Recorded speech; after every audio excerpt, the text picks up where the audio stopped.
एक दिन खूबसूरत लड़की की पैदाइश हुई जिसकी कुछ खास बातें थीं। उसके बालों की लंबाई गैर मामूली थी। इस लड़की का नाम रापंजल था। एक दिन एक जादूगरनी को रापंजल का पता चल गया कि रापंजल की बालों में कुव्वत है और वो उनको अपने लिए हासिल करना चाहती थी। इसलिए उसने रापंजल को एक बुर्ज में कैद कर दिया। बुर्ज के अंदर रस्मी तौर पर रापंजल के पास जाने का कोई रास्ता नहीं था। अपनी जिंदगी में तन्हाई में वक्त गुजारने वाली रापंजल बुर्ज के अंदर गाने गाती और पढ़ाई करती थी।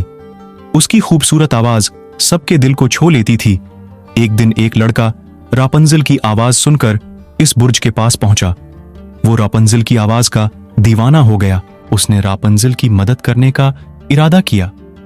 रापंजल अपने बालों की कुव्वत का इस्तेमाल करते हुए लड़के को बुर्ज के अंदर ले आई। फिर वो दोनों बुर्ज से नीचे उतर गए और दोनों ने खुशी से दुनिया को देखा।